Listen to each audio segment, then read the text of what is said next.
और प्रत्यय से विशेषण की रचना करना देखेंगे हम।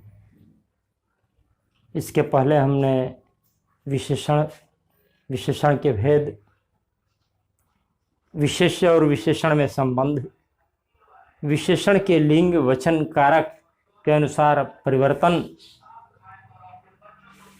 देखा है। और हम देखेंगे कि विशेषण की रचना किन किन शब्दों से होती है। संज्ञा से विशेषण की रचना होती है, कौन कौन से प्रत्यय लगा के, कौन कौन सा उपसर्ग लगा के विशेषण की रचना होती है। तो पहले हम देखते हैं कि उपसर्ग से विशेषण की रचना, उपसर्ग लगाकर विशेषण की कैसे रचना की जा सकती है। जैसे बल संज्ञा है, लेकिन इसमें उपसर्ग हम लगा दें दु, तो दुर्बल हो जाता है। ये विशेषण हो गया दुर्बल।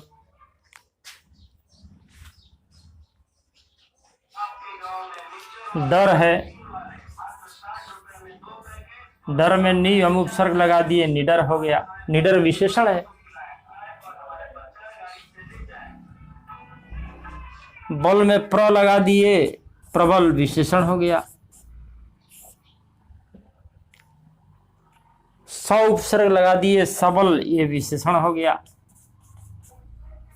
तो उपसर्ग से शब्दों का निर्माण कैसे कर रहे हैं, विशेषण का निर्माण कैसे हो रहा है, इससे शब्द भंडार बढ़ता है विद्यार्थियों का। एक बल शब्द है और उससे कैसे उपसर्ग लगाकर और विशेषण की रचना कर रहे हैं, सब विशेषण है।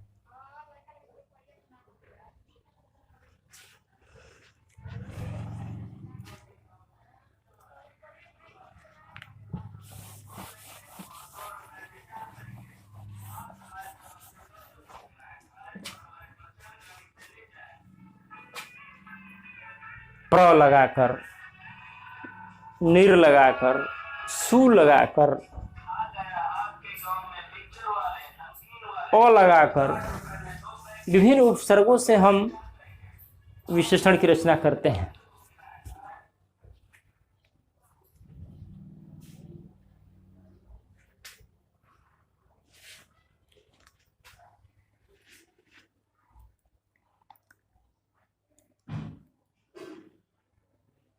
अब देखते हैं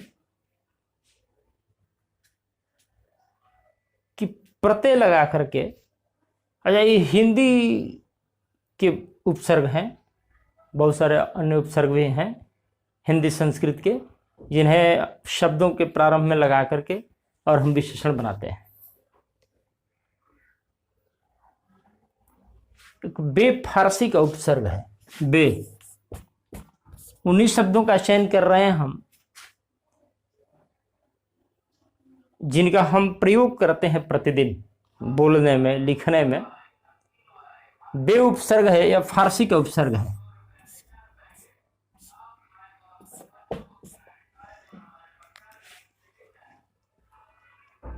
जिसका अर्थ होता है बिना, बगैर।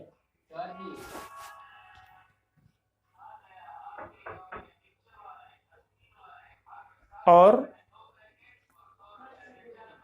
अंग्रेजी में कहें तो इसका अर्थ हो जाएगा विदाउट, विदाउट माने बिना। इन उपसर्ग लगाते हैं निगेटिव बनाने के लिए, इम लगाते हैं, ऑन लगाते हैं, ये सब उपसर्ग है। ये सब इन, इम, ऑन, ये सब लगा करके, और जो अर्थ निकलता है वो बे का अर्थ है फारसी का। फारसी का बे उपसर्ग अरबी के शब्दों के साथ लग करके अब बहुत सारा शब्द बना हुआ है। जैसे बे लगा दिए हम असर में,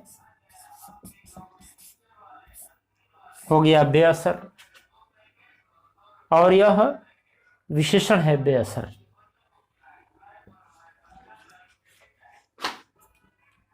चारा शब्द है, उसमें बे उपसर्ग लगाया हम, बेचारा विशेषण है। बेकार विशेषण है, बे लगा दिए। बेपरवाह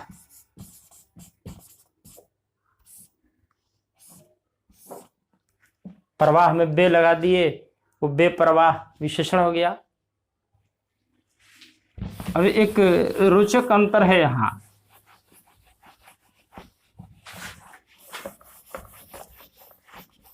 बेपरवाह बे उपसर्ग लगा दिए तो बेपरवाह हो गया।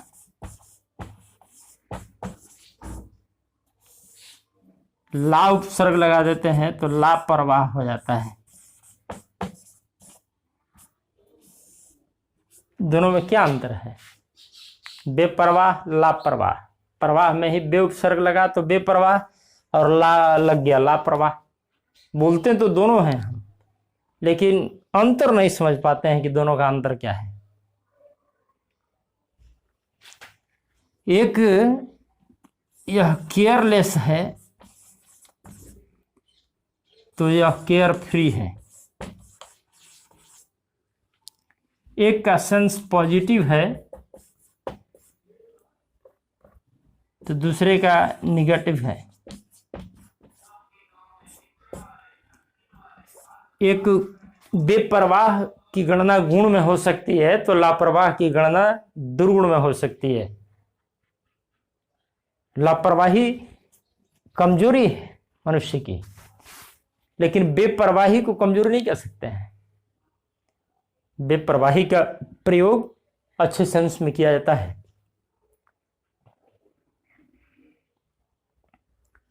चाह गई चिंता मिटी मनवा बेपरवाह, जिसको कछु नहीं चाहिए सोई शहंशाह। तो बेपरवाह का प्रयोग जो हुआ है, चाह गई चिंता मिटी, केयर फ्री है जो बेपरवाह है।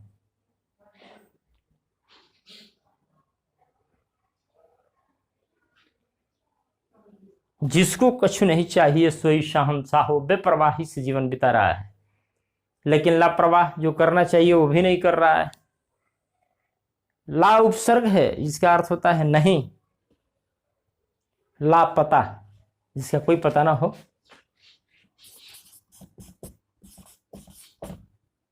लापता, लाजवाब, ला इलाज,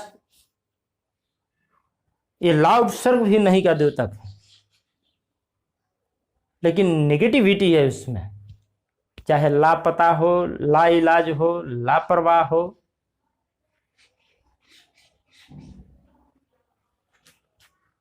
लेकिन बे लगा उपसर्ग तो बेपरवाह में नेगेटिविटी नहीं है। वो मन की एक अवस्था है बेपरवाह, केयर फ्री है वो, या केयरलेस। लेस तो इसको नहीं कहते हैं, केयरलेस, लस, यूजलेस।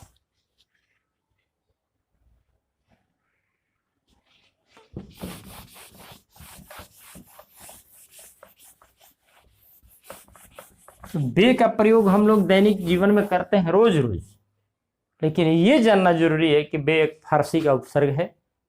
इसका ये अर्थ है बे आबरू, आबरू में उपसर्ग लगा, बे आबरू विशेषण हो गया। बे इज्जत,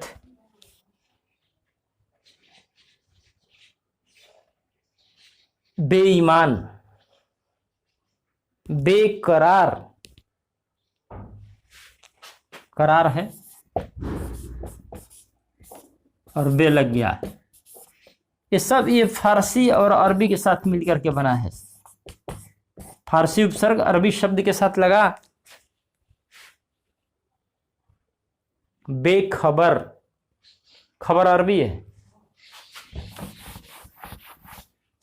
बे खबर, यह फारसी का उपसर्ग है और यह अरबी का शब्द है। दोनों की रचना से बना है बेखबर। बोल तो लेते हैं, प्रयोग करते हैं, लिखते हैं, लेकिन जानते हैं तो और अच्छा लगता है। बेखबर जब बोल दिए हम तो क्या है, जो जान रहा है उसको बोलने में और जो नहीं जान रहे उसका प्रयोग करने में दोनों का प्रयोग ठीक है। वो भी बेखबर बोल रहा है, हम भी बेखबर बोल रहे हैं। लेकिन जब हम बोल रहे हैं तो एक अच्छा लग रहा है कि हम जान रहे हैं कि बे क्या है, खबर क्या है। लेकिन बिना जाने जो बोल रहा है वो बेखबर है, पता नहीं है उसको क्या बोल रहे हैं, इसलिए जानना जरूरी है। अब एक शब्द है गम।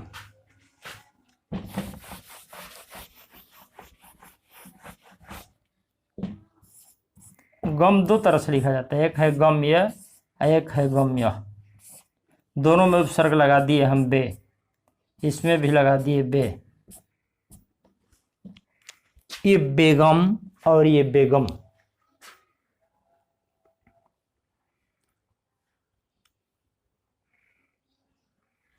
यह गम जो है नुक्ता वाला, ये चिंता का बोधक है। गम रोज हम लोग बोलते हैं, पीते हैं गम भुलाने को, ये गम है। गम जिसको घोष बोलते हैं पूरा गम। यदि इसकी अंग्रेजी ग की लिखनी हो तो ये GH है, यह जी है तो वो GH है नुक्ता वाला। बेगम माने निश्चिंत, वो केयर फ्री है। बेगम बेपरवाह। यह फारसी अरबी का शब्द है। लेकिन ये जो बेगम है, बेगम, बेगम माने पत्नी, बीवी। और यह जो बेगम है यह तुर्की का शब्द है। ये पत्नी जिसका अर्थ हुआ, यह तुर्की शब्द है। और यह अरबी फारसी का वर्ड है बेगम। दोनों बेगम में अंतर है। बोलते समय भी सावधान रहना है, लिखते समय भी सावधान रहना है। बेगाना, बे उपसर्ग लगा, बेगुनाह, बेताब, बेदर्द, बेचारा। रोज हम लोग इस तरह के शब्दों का प्रयोग करते हैं।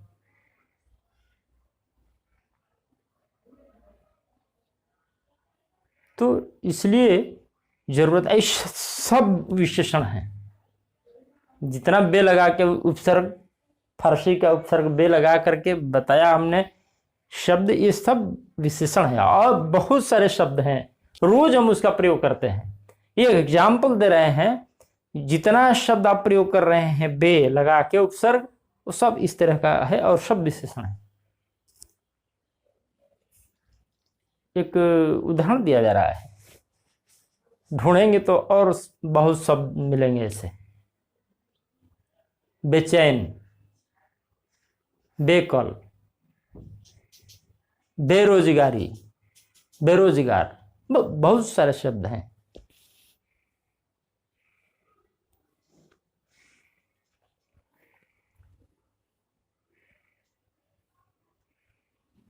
इस तरह से अब से हिंदी का एक प्रत्यय है ई।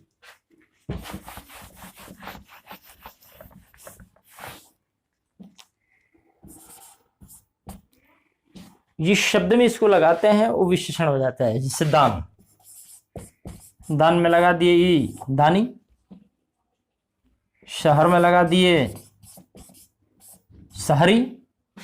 ये सब दान शहर संज्ञा है, संज्ञा से विशेषण बन रहा है। दानी, शहरी, बाहरी, भीतरी, सब विशेषण है। विशेषणों की पहचान भी बढ़ रही है और निर्माण कैसे हो रहा है ये भी देख रहे हैं। लहर, लहरी, अभिमान, अभिमानी, टकसाल, टकसाली, विश्वासी। विश्वास से 3 तरह के विशेषण बनते हैं। विश्वासी, विश्वस्त भी विशेषण है और विश्वसनीय भी विशेषण है। ये लगा के भी विशेषण बनाते हैं। ये कमनीय, नगरीय, रोज रोज यदि ध्यान रखेंगे इस पर कि जो शब्द किताबों में मिल रहे हैं, तो स्वयमेव हम पता करते चले जाएंगे कि यह विशेषण है, यह प्रत्यय लगा है। एक दो उदाहरण दिया जा रहा है केवल, किताब पढ़ते समय इसका ध्यान रखना है। भाई तो ई प्रत्यय लगा कर बताए थे कि विशेषण बन जाता है। तो बातूनी है तो क्या है, विशेषण हो गया।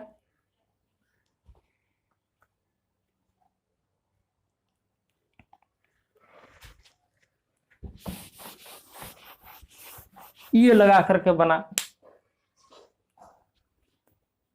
ईक लगा के विशेषण बनता है। समाज में बताया गया है, पहले समाज में ईक लगा दीजिए प्रत्यय,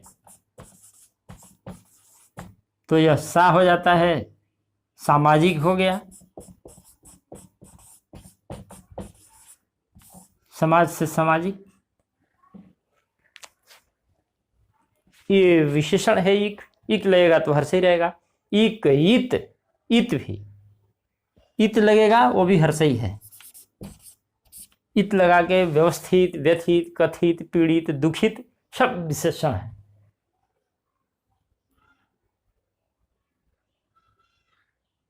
भौतिक, भौतिकी, भौतिकी शब्द अपने आप में विशेषण है।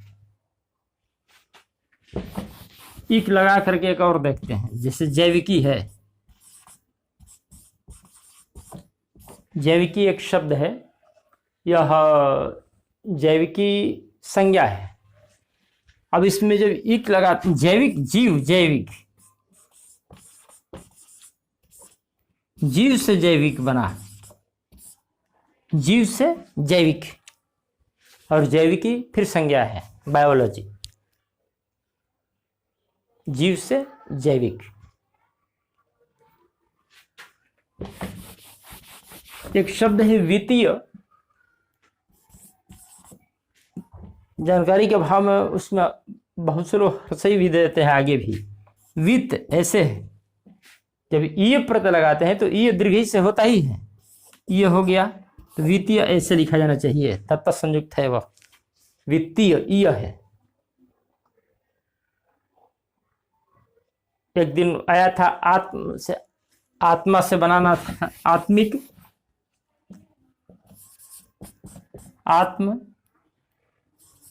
आत्मिक जो बना, ये भी विशेषण है, एक प्रत्यय लग गया है। आत्मीय लगेगा इसमें तो दीर्घई हो जाएगा, क्योंकि एक ईक है हर्षई वाला, ये है दीर्घई वाला।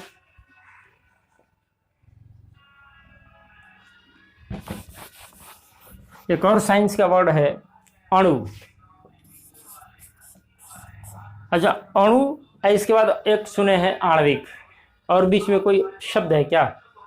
अणु, और दूसरा हो गया आणविक। अणु, आणविक, लेकिन बीच में गैप है। अणु है, अणु में एक लगा देने से आणविक नहीं हो जाएगा ना। साइंस में एक गैप है बीच में। अणु से आणविक की व्याख्या करने को कह दिया जाए कि अणु से आणविक किसे हो गया। पहले अणु से आणव बना,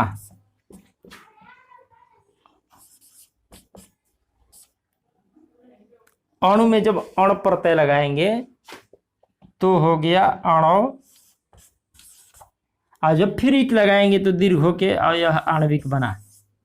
जैसे अणु और आणविक के बीच में एक शब्द छिपा है, अणु से सीधे आणविक नहीं हो जाएगा, अणु से आणव तब आणविक, एटम, एटॉमिक। अच्छा, एक बात इस पर आई, एटम, इसका नाम एटम क्यों है?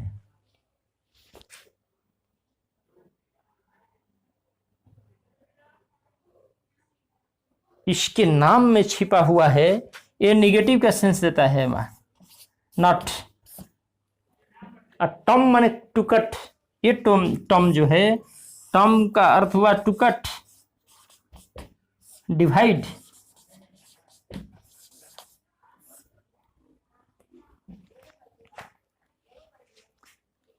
अब ये टम का अपने से अर्थ आ रहा है कि नॉट टू कट, जिसको काटा नहीं जा सके, जिसको तोड़ा नहीं जा सके, जिसको विभाजित नहीं किया जा सकता। अणु वह छोटा कण है जिसका खंडन नहीं किया जा सके। वो अलग बात है कि अब शोध पर शोध होते जा रहे हैं कि अणु को फिर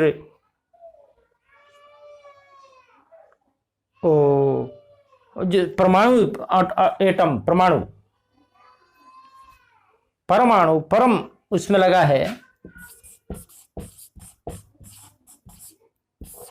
परमाणु का अर्थ हुआ, परम से लग रहा है कि बड़ा नहीं।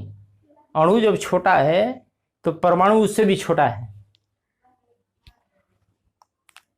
तो उस पर ये कह रहे थे कि अलग बात है कि वो इलेक्ट्रॉन, प्रोटॉन, न्यूट्रॉन में फिर विभाज्य है, लेकिन एटम जो है शाब्दिक ये शब्द बोल रहा है कि जिसका खंडन नहीं किया जा सके।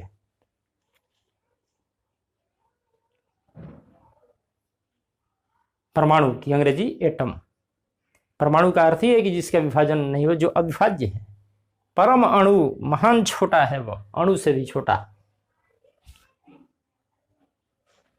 अणु परमाणु साइंस के विद्यार्थी जानते हैं। ऑक्सीजन के 2 परमाणु मिलके एक अणु बनता है, निर्माण होता है उसका, O2 है।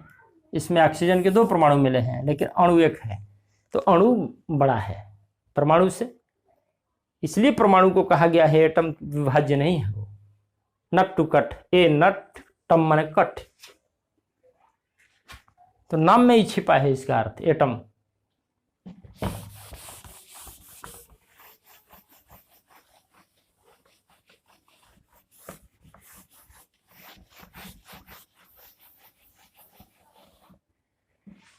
अब एक शब्द है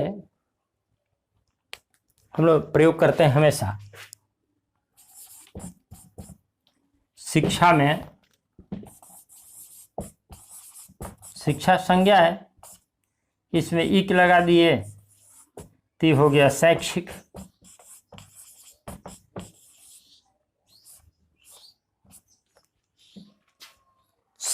शैक्षिक जो शब्द है वो लर्निंग से संबंधित है। शैक्षिक योग्यता मतलब educational qualification, BA, MA, BSc, MSc या जो पढ़ने वाली योग्यता है। और शैक्षणिक जो शब्द है जिसको हम लोग इसी अर्थ में ले लेते हैं,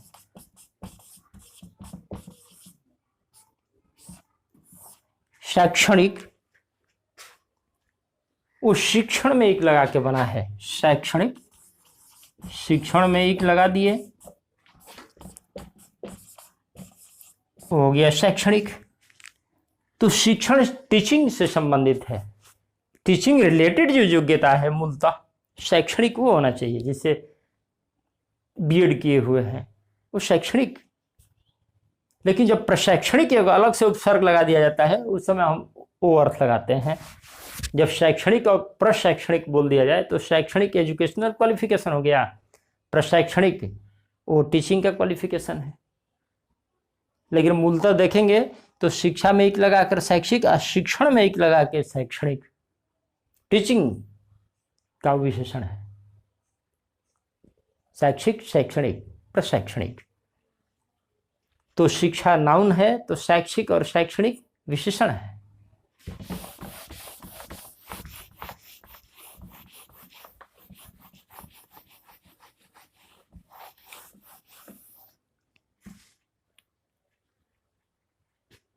अब ये देख रहे हैं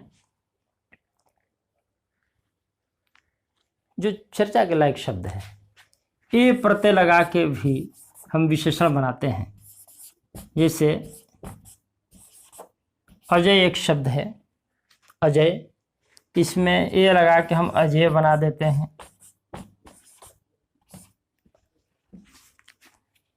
अजय, अब अजय संज्ञा भी है,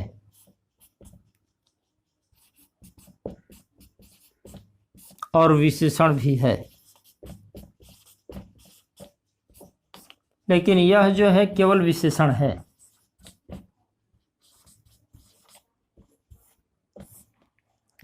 चूंकि अजय संज्ञा है उसमें ए लगा के बना दिया गया अजय, तो विशेषण हो गया। अब अजय जो है, अज, अज से अजय बना, अज,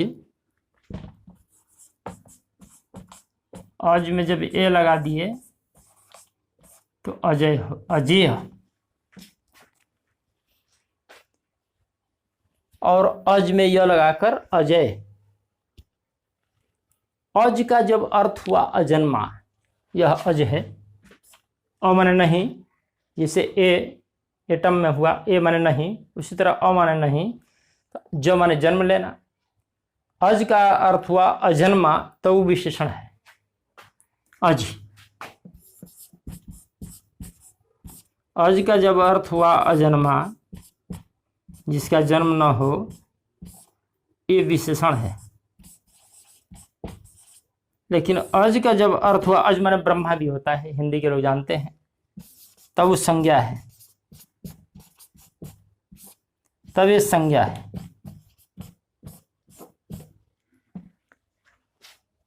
अज का विशेषण हुआ कब? जब अजन्मा अर्थ हुआ। अज का जब ब्रह्मार्थ हुआ, संज्ञा है।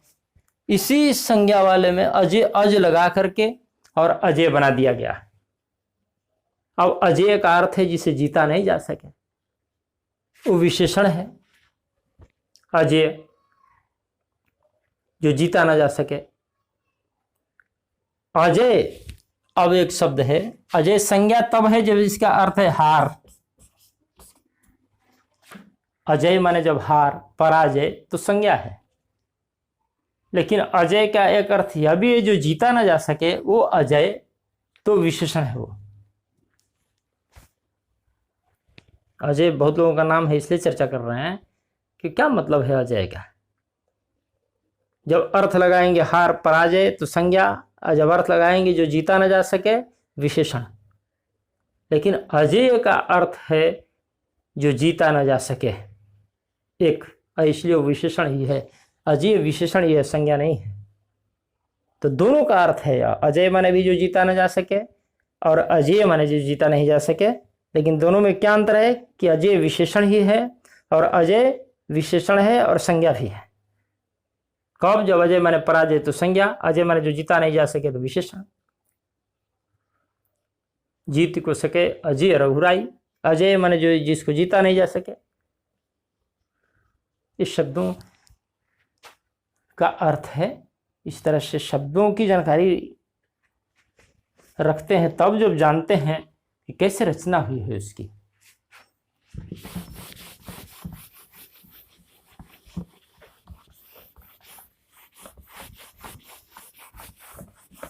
एक दो और देख लेते हैं कैसे प्रत्यय लगा के हिंदी में जो प्रयुक्त हो रहे हैं, उर्दू, अरबी, फारसी के शब्द प्रत्यय लगा के रोज प्रयोग करते हैं हम, अर्थ उसका कैसे निकलता है, इसको देखते हैं।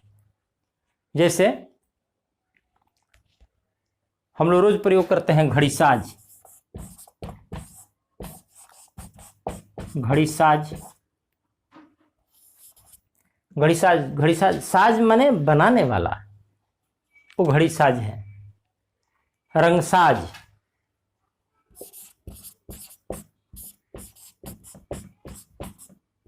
रंगसाज, यह नुक्ता है। रंगसाज, रंग कलर करने वाला रंगसाज है, घड़ीसाज है। तो साज जहां प्रत्यय लगे वो बनाने वाला, इसका अर्थ हुआ। एक प्रत्यय है बाज, बाज, वो फारसी का प्रत्यय है। अब अकड़, हिंदी का एक लगा दिए हम, अकड़ हिंदी का शब्द है, यह संज्ञा है, लेकिन इसमें प्रत्यय लगा दिए बाज, फारसी का, तो अकड़बाज। बाज माने वाला, अकड़बाज माने अकड़ वाला, अभिमानी, अकड़बाज माने। हिंदी का शब्द, हिंदी के शब्दों में फारसी का प्रत्यय लग गया।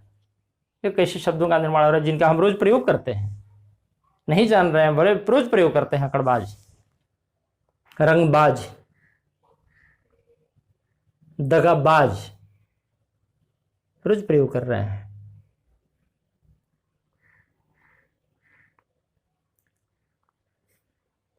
अगला प्रत्यय एक हम लोग प्रयोग करते हैं, जैसे शब्द ही लिखते हैं पहले। दर्दनाक, ये नाक क्या है? नाक, नाक जहां लग गया, नाक का माने भरा हुआ।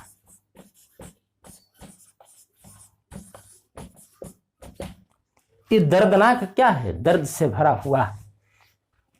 खौफनाक, खतरनाक, खौफनाक, नाक माने भरा हुआ, खौफ से भरा हुआ है, वो खौफनाक है। खतरनाक क्या है? रोज प्रयोग करते हैं, खतरनाक है, खतरे से, खतरा से जो भरा हुआ है वो खतरनाक। नाक माने भरा हुआ, खतरामय, खतरायुक्त।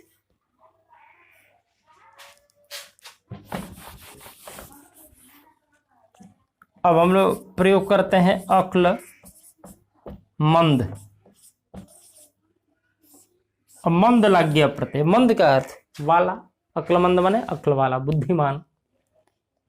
अक्ल, जरूरतमंद, जिसको जरूरत हो। एहसान मंद, मंद प्रत्यय है।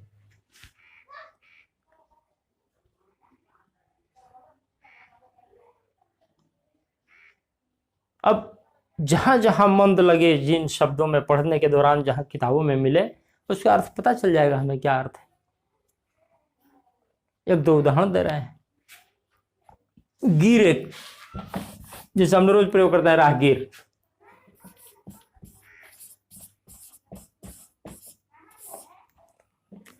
राहगीर, गिर माने पकड़ने वाला। राहगीर जो राह पर चल रहा है, पथिक है राहगीर, राह पकड़ के चल रहा है। खबरगीर, जो खबर पकड़ के लाया है, खबर देने वाला, खबरगीर। जहांगीर, जहां को अपने वश में करने वाला, संसार को जहांगीर है वो। गिर माने पकड़ने वाला। खबरगीर, राहगीर, जहांगीर, आलमगीर।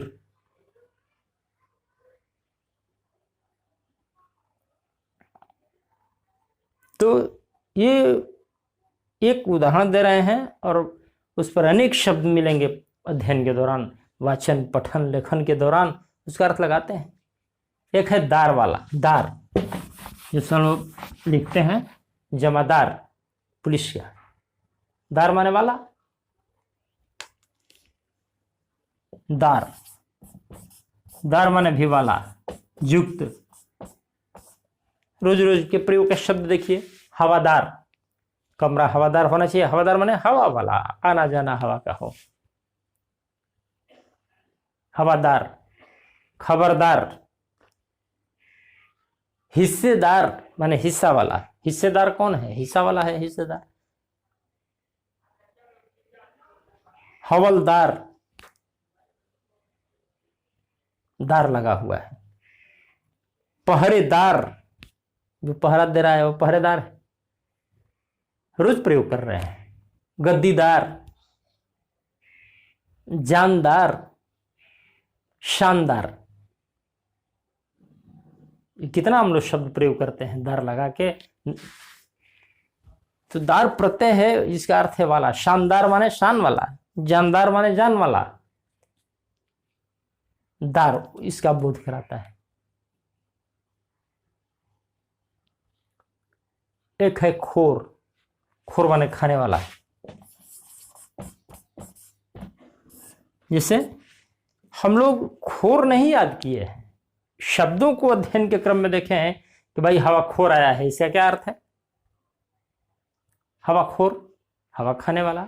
जमाखोर, सूदखोर, कर्जखोर, रोज तो ये प्रयोग होता है देहाती भाषाओं में। लतखोर, क्या है खोर? खोर माने खाने वाला। नशाखोर, नशाखोरी। तो ये शब्द जो प्रत्यय लगा के बना रहे हैं, दार लगा के, खोर लगा कर, गिर लगा कर, मंद, नाक, ये सब विशेषण बोल रहे हैं। अभी वही बात चल रही है कि उपसर्ग प्रत्यय से विशेषण की रचना कैसे हो रही है।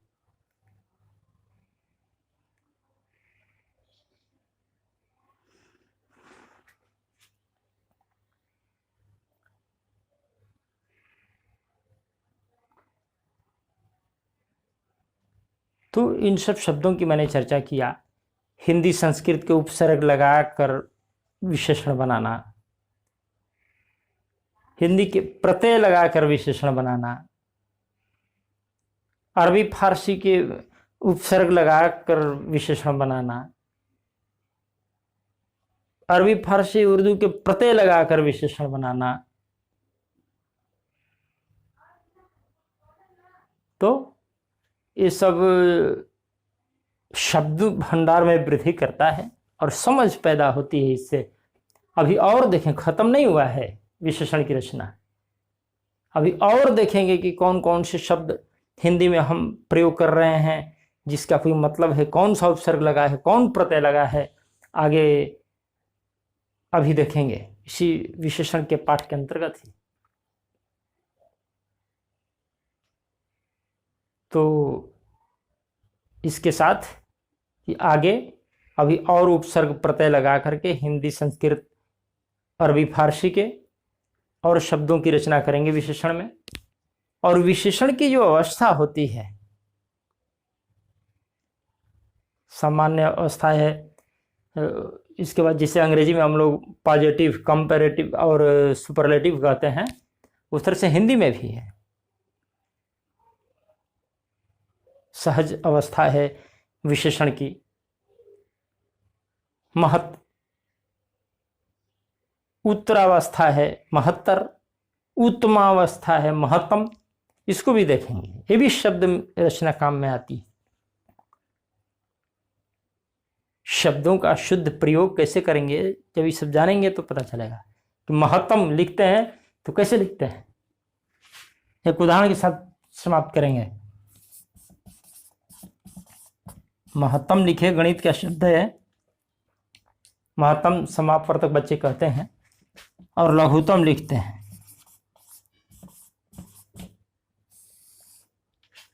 अब ये देख रहे हैं एक अंतर कि महत्तम जब लिखे हैं तो इसमें त डबल त दिए हैं, लेकिन लघुत्तम में नहीं दिए हैं।